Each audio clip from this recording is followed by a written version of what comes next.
शांति।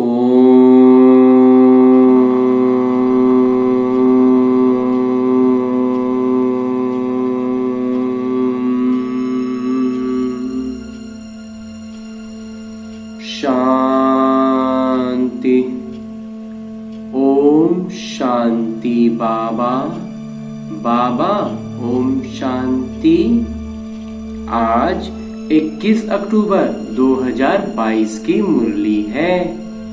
बाबा कह रहे हैं, मीठे बच्चे, इस समय स्वयं भगवान तुम्हारे सामने हाजिर नाजिर हैं। यह वह बहिश्त की सौगात लेकर आए हैं, इसलिए अपार खुशी में रहो। बाबा प्रश्न पूछ रहे हैं कि पिता अपने बच्चों को कौन सा आशीर्वाद देते हैं। उत्तर बतलाते हैं बाबा कि बच्चों को आप समान ज्ञानवान बनाना, यही उनका आशीर्वाद है। जिस ज्ञान के आधार से नर से नारायण श्री नारायण बन जाते हैं। बाबा कहते हैं, बच्चे, मैं तुम्हें राजयोग की शिक्षा देकर राजाओं का राजा बनाता हूँ। मेरे सिवाय ऐसा आशीर्वाद और कोई नहीं दे सकता। गीत है, मुझे गले से लगा लो। ओम शांति। यह इस समय बांधेलियों को बुलाया है क्योंकि सारी दुनिया उदास है। उसमें भी गोपिकाएं बहुत उदास हैं। वह गाती हैं, हम सहन नहीं कर सकते। भक्ति में तो बुलाते रहते हैं, परंतु उनको मालूम ही नहीं है कि भगवान कौन है। यहाँ की गोपिकाएं जानती हैं, परंतु बांधेली हैं, दुखी हैं। चाहती हैं कि बाबा हमको गले का हार बना दें। रुद्रमाला शिव की मशहूर है। तो इस समय ब्राह्मण ब्राह्मणियां चाहती हैं कि हम शिव बाबा के गले में पिरोए रहें, क्योंकि इस समय स्त्री पुरुष आसुरी गले का हार हैं। बच्चियां चाहती हैं हम अब ईश्वरीय गले का हार बने। जरूर जब बाबा हाजिर नाजिर हैं तब तो कहते हैं। जब कसम उठाते हैं तब कहते हैं, ईश्वर को हाजिर नाजिर जान। सच कहेंगे, बड़े बड़े सरकार के मंत्री भी कसम उठाते हैं, गीता हाथ में लेते हैं, क्योंकि भारत का धर्म शास्त्र है। तो एक ईश्वर की कसम उठाते हैं। ऐसे नहीं सब ईश्वर हैं, सबका कसम उठाते हैं, ऐसा तो बिल्कुल नहीं है। तो जरूर बाबा कभी हाजिर नाजिर हुए होंगे। इस समय तो नहीं, सिर्फ तुम्हारे लिए हाजिर नाजिर हैं, बाकी दुनिया में किसी के लिए नहीं है। जो तुम बच्चों को पढ़ा रहे हैं, हाजिर नाजिर हैं, और हाजिर नाजिर होकर क्या कर रहे हैं, हम बच्चों को पढ़ा रहे हैं। शिवरात्रि भी मनाते हैं, जरूर आए होंगे। कैसे आए, आकर क्या किया, यह किसी को पता नहीं है। इतना बड़ा सोमनाथ का मंदिर है, परंतु उसने क्या किया वह पता नहीं, क्योंकि शिव के बदले श्री कृष्ण का नाम डाल दिया है। संगम युग निकाल द्वापर डाल दिया है। तुम बच्चे जानते हो कि वह निराकार हैं, उनका मनुष्य जैसा आकार नहीं है। अब वह हमारे सामने बैठे हैं, तुम उनको हाजिर नाजिर देखती हो।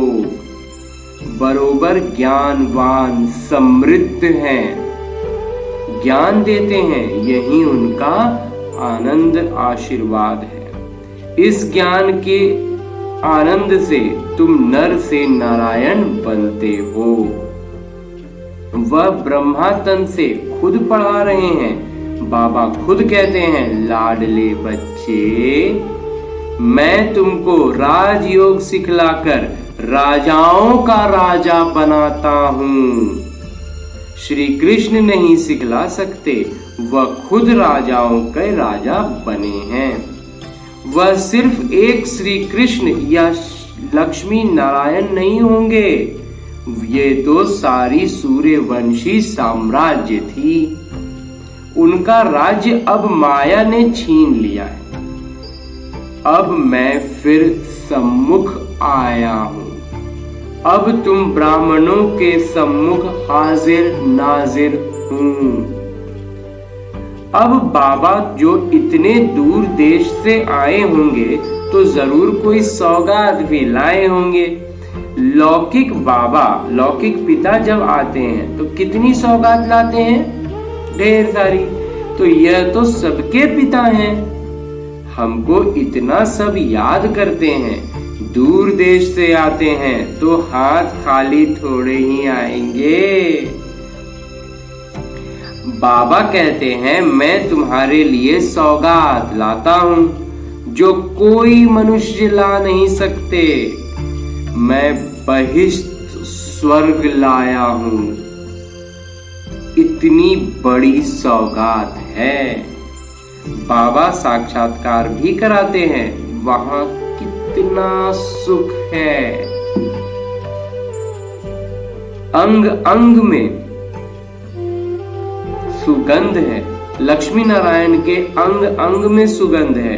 यह तन तो कीड़ों से भरा हुआ है। ये अभी बाबा कीड़ों को उठाकर भ्रमरी बनाते हैं। यहाँ के शरीर तो कीटाणुओं से भरे हुए रोगी हैं।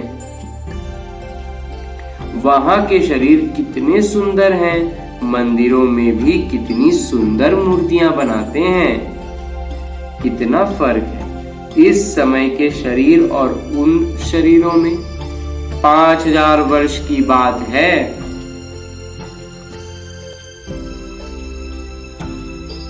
यह भारत इंद्रप्रस्थ था। वहीं आत्मा भी पवित्र थी तो शरीर भी पवित्र था। बाबा ठिक्कर के बर्तन से तुमको सोने का बर्तन बना रहे हैं। बाबा तुम्हारी पूरी सेवा कर क्या से क्या बनाते हैं। बाबा का भी क्या किरदार है। फिर शिक्षक और सद्गुरु का भी किरदार निभाते हैं। उनका कोई पिता, शिक्षक और गुरु नहीं है। तुम्हारे लौकिक पिता के तो पिता भी होंगे, शिक्षक भी और गुरु भी जरूर होंगे। शिव बाबा कहते हैं, मेरा कोई नहीं। परंतु उनके व्यापार को कोई नहीं जानते। जब तक किसी को स्वर्ग का मालूम न पड़े तब तक कोई भी जान नहीं सकते कि हम नरक में हैं। ग्रंथ में पढ़ते हैं मूत पलीती, परंतु अपने को वह नहीं समझते। बाबा आए हैं ज्ञान देकर काले को गोरा बनाने के लिए। इस समय तुम ज्ञान सूर्य, ज्ञान चंद्रमा बन रहे हो। सन्यासी पवित्र प्रवृत्ति मार्ग नहीं बना सकते हैं। वह यह नहीं कर सकते, नहीं कह सकते कि हम तुमको राजाओं का राजा बनाते हैं। कोई ये मनुष्य नहीं कह सकता।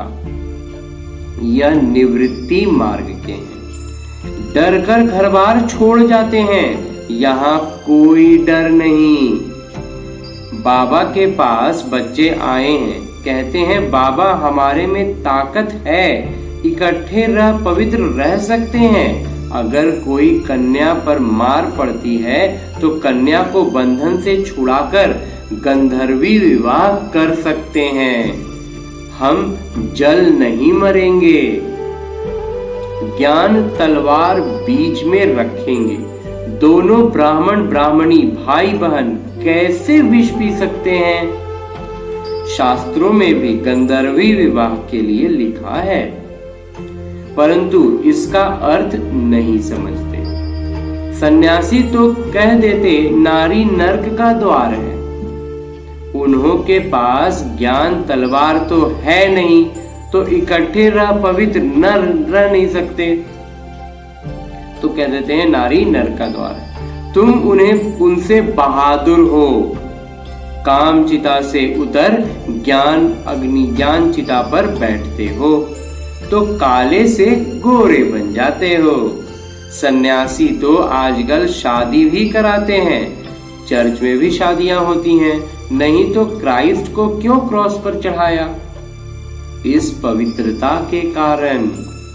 यहाँ कहा यह कौन है जो कहते हैं पवित्र बनो? आफतें तो आती जाती हैं, वहां भी शिव बाबा पर नहीं आती हैं, परंतु जिसमें प्रवेश करते हैं वो तो लॉन्ग बूट में, लंबे जूते में, उस पर आती हैं। जो भी आफतें आती हैं वो सब ब्रह्मा बाबा पर आती हैं, जिनमें शिव बाबा ने प्रवेश किया। शिव बाबा को थोड़ी आएगा। बाट बंदे रास्ते चल ब्राह्मण फंस गया। ब्रह्मा बाबा फंस गए, पुरानी जूती है ना। यह थोड़े ही कहते हैं कि मैं श्री कृष्ण हूँ, कहते हैं राजयोग सीखूंगा तो नर से नारायण बनूंगा, परंतु अभी नहीं हूँ। वैसे बच्चों को निश्चय है कि हम नर से नारायण, नारी से लक्ष्मी बनेंगे। अनुत्तीर्ण नहीं होंगे जो क्षत्रिय बने, अनुत्तीर्ण होंगे तब तो क्षत्रिय बनेंगे। राम को 33 से कम अंक मिले तो चंद्रवंशी में चले गए।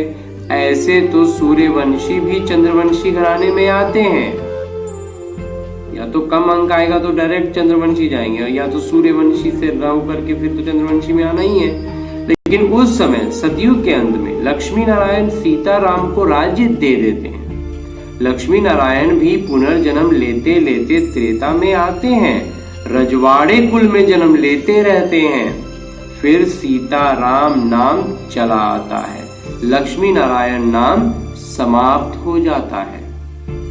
अब प्रश्न पूछता हूं, स्वदर्शन चक्र कौन सा है? एक दूसरे से पूछो। हाँ, यह है चक्र। कैसे देवता से क्षत्रिय, वैश्य, शूद्र अब ब्राह्मण वर्ण में आते हैं। यह चक्र जितना फिराएंगे उतना विकर्म विनाश होंगे। इससे रावण का गला कटता है। तुम बच्चों का बेहद के पिता से अथाह प्यार है। तुम कहते भी हो बाबा हम आपसे बिछड़ना सहन नहीं कर सकते। ऐसी बच्चियां भी हैं जो बंधन में हैं, तड़पती हैं, क्योंकि वह है माता पिता। एक तो माता जगत अम्बा है जिसको सब याद करते हैं, परंतु जगत अम्बा के पिता कौन हैं? यह किसी को पता ही नहीं है कि ब्रह्मा सरस्वती के पिता हैं। पुजारी लोग यह नहीं जानते कि यह सरस्वती ही फिर लक्ष्मी बनती हैं, फिर 84 जन्म ले फिर वही सरस्वती बनती हैं। यह ज्ञान इस बाबा के पास थोड़े ही था, इस ब्रह्मा बाबा के पास भी यह ज्ञान नहीं था। इसमें ज्ञान होता तो जरूर किसी गुरु से मिला हुआ होता, फिर उस गुरु की महिमा भी करते, फिर उस गुरु के शिष्य भी होते, वह भी बताते, परंतु बाबा का कोई साकार गुरु नहीं है। बाबा कहते हैं मैं तुम्हारा पिता, शिक्षक, गुरु हूँ। मैं इस पुरानी जूती में बैठ पढ़ाता हूँ। तो यह फिर माता हो गई, तो फिर ये जो ब्रह्मा बाबा है वही माता हो गई, इसलिए उनको माता पिता कहते हैं। तुम माता पिता जो गाते हो वह ब्रह्मा सरस्वती को नहीं कह सकते।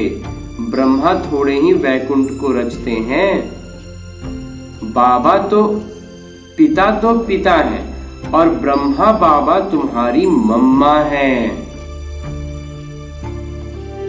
कलश पहले इनको यानी ब्रह्मा को मिलता है, परंतु सरस्वती की महिमा बढ़ाने के लिए उनको आगे रखा है। सरस्वती का नाम ज्ञान की देवी के नाम से मशहूर है। विद्युत मंडली वाले भी सरस्वती को लक़ब रख लेते हैं। अच्छा, बाबा कहते हैं कितना समझदार, कितना समझाकर कितना समझाएं, मन मना भव। बस सिर्फ मुझे याद करो और मेरे वर्षे को याद करो तो तुम स्वर्ग में चले जाएंगे। वहां भी तो क्रमशः ही होंगे ना। सूर्यवंशी की जो दास दासी होंगे वो भी शाही होंगे, तो शाही दास दासी भी तो हैं। तो फिर प्रजा की भी दास दासियां होंगी, चंद्रवंशी राजा रानी के भी दास दासियां तो हैं। तो वह सब यहाँ ही बन रही हैं। पूछो तो बता सकते हैं कि अगर अब तुम्हारा शरीर छूट जाए तो क्या जाकर बनेंगे। अच्छा, कोई भी बात समझ में न आए तो पूछ सकते हो। याद रखना, योग ठीक नहीं होगा तो वह सुख महसूस नहीं होगा। शोक वाटिका में बैठे होंगे, स्वर्ग है अशोक वाटिका, अशोक वाटिका। सीता अशोक वाटिका में नहीं, शोक वाटिका में थी। अब तो सब शोक वाटिका में बैठे हैं ना। मनुष्यों को चिंता रहती है कि पता नहीं लड़ाई होगी तो क्या होगा। हम तो कहते हैं लड़ाई लगे तो स्वर्ग के गद्दे खुले, द्वार खुले। अच्छा, याद रखना, सभी दिल पर साहेब राजी, सच्चे दिल पर साहेब राजी। अगर अंदर शैतानी होगी तो विघ्न डलते रहेंगे, तो फिर कड़ी सजाएं भी खाएंगे। व्यापारी को हमेशा कड़ी सजाएं मिलती हैं। यह तो सॉरी, व्यापारी नहीं है, ये धोखेबाज है। धोखेबाज को हमेशा कड़ी सजाएं मिलती हैं। यह तो सर्वोच्च न्यायाधीश हैं। श्री कृष्ण का चित्र दिखाकर देखो, इन पर भी कितने कलंक लगाए हैं। इनमें तो न कपड़े चुराए हैं, न ही कंस जरासंधि को मारा, उसका भी कृष्ण का मुंह काला कर दिया है। इन्होंने कोई खराब काम नहीं किया, लेकिन सब कुछ इनके साथ लगा दिया और उसके बाद मुंह भी काला कर दिया। तो कहते हैं बाबा, इसको ज्ञान को समझना है। अच्छा, बाबा तो तुम बच्चों को सम्मुख हाजिर नाजिर हैं। तुम कहेंगे हमारी नजर के सामने, बाबा हमारी नजर के सामने हैं। पतित शरीर में आए हैं। भगवान खुद कहते हैं, मैंने पतित शरीर में प्रवेश किया है तब तो पावन बने। अब ब्रह्मा की रात है तो ब्रह्मा भी रात में होगा ना। फिर विष्णु बनेंगे तो दिन हो जाएगा। अच्छा,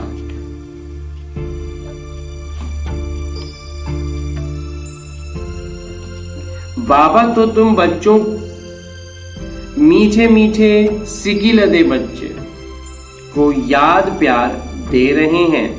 दादा कहो व गुप्त माँ कहो। आश्चर्य है ना, आश्चर्यचकित कर देने वाला राज है। बाबा मीठे मीठे बच्चों को क्रमशः पुरुषार्थ अनुसार क्यों कहते हैं? जानते हो, बाबा प्यार तब करेंगे जब बाबा मुआफिक सेवा करते होंगे। जो जैसी मदद करते हैं वह भी तो प्रजा में आएंगे ना। उसमें भी क्रमशः साहूकार प्रजा भी होती है ना। अच्छा, रूहानी बाबा की रूहानी बच्चों को नमस्ते। हम रूहानी बच्चों की ओर से रूहानी बाबा को याद प्यार और प्रणाम। धन्यवाद बाबा, धन्यवाद। मुरली के लिए धन्यवाद। धारणा है, सच्चे साहिब को राजी करने के लिए बहुत बहुत सच्ची दिल रखनी है, कोई भी विघ्न नहीं डालना है और सुख का अनुभव करने के लिए अपना योग ठीक रखना है। स्वदर्शन चक्र फिराते विकर्मों को भस्म करना है। और आज बाबा वरदान दे रहे हैं। कहते हैं, नारी अवस्था में स्थित रह हर कार्य करने वाले सर्व के व परमात्म प्यार के अधिकारी भव। अब इस वरदान का मंथन करेंगे 1 मिनट मुरली के बाद बाबा की याद।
वरदान में बाबा कह रहे हैं, वरदान देते हुए कि न्यारी अवस्था से में स्थित रह हर कार्य करने वाले, न्यारी व्यवस्था में स्थित रह हर कार्य करने वाले सर्व के व परमात्म प्यार के अधिकारी भव।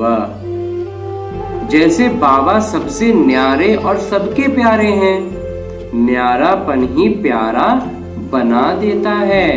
जितना अपने देह के भान से न्यारे होते जाएंगे उतने प्यारे बनेंगे।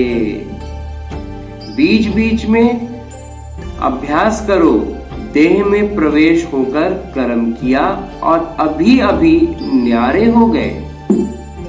ऐसी न्यारी अवस्था में स्थित रहने से कर्म भी अच्छे होंगे और बाबा के व सर्व के प्यारे भी बनेंगे। परमात्म प्यार के अधिकारी बनना कितना बड़ा फायदा है। और स्लोगन है, शुभ भावना का स्टॉक फुल हो, शुभ भावना भरी हो पूरे विचार के गोदाम में, तो व्यर्थ को पूर्ण विराम लग ही जाएगा। और आगे है मम्मा के अनमोल महावाक्य। शीर्षक है, आत्मा कभी परमात्मा का अंश नहीं हो सकती। मम्मा कह रही हैं, बहुत मनुष्य ऐसे समझते हैं कि हम आत्माएं परमात्मा की अंश हैं। अब अंश तो कहते हैं टुकड़े को, एक तरफ कहते हैं परमात्मा अनादि और अविनाशी है, तो ऐसे अविनाशी परमात्मा को टुकड़े में कैसे लाते? अब परमात्मा परमात्मा में कटेंगे कैसे? कट कैसे हो सकता है? आत्मा ही अजर अमर है, तो अवश्य आत्मा को जन्म देने वाले अमर ठहरे। ऐसे अमर परमात्मा को टुकड़े में ले आना, गोया परमात्मा को भी विनाशी कह दिया।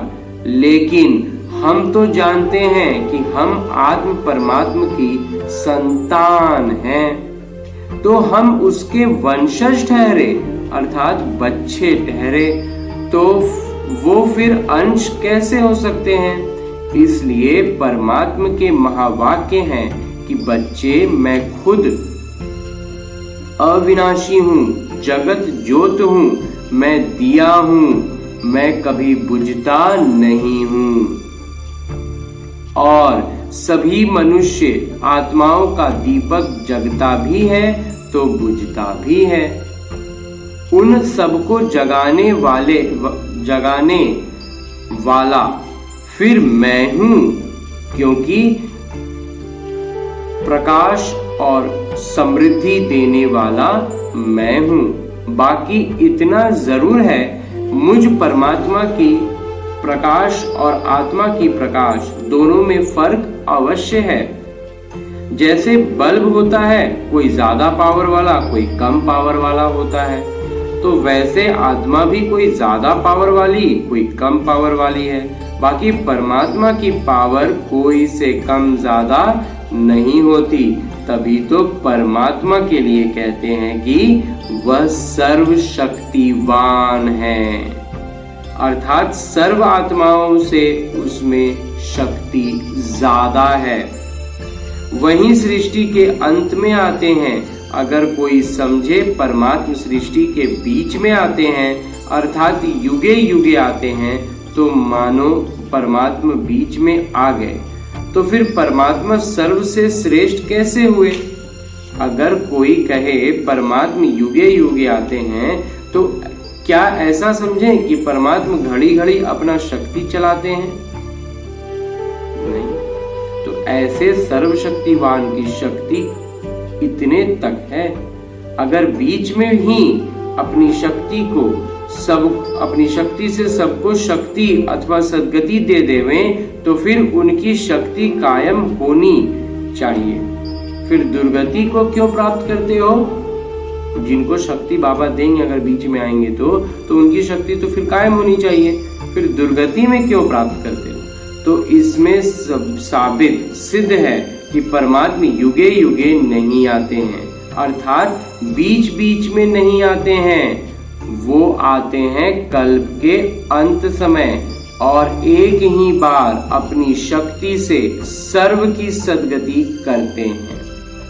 जब परमात्मा ने इतनी बड़ी सेवा की है तो उनका यादगार बड़ा शिवलिंग बनाया है और इतनी पूजा करते हैं, तो अवश्य परमात्मा सत्य भी हैं, चैतन्य भी हैं और आनंद स्वरूप भी हैं। अच्छा, ओम शांति। ओम शांति मम्मा, ओम शांति बाबा। ओम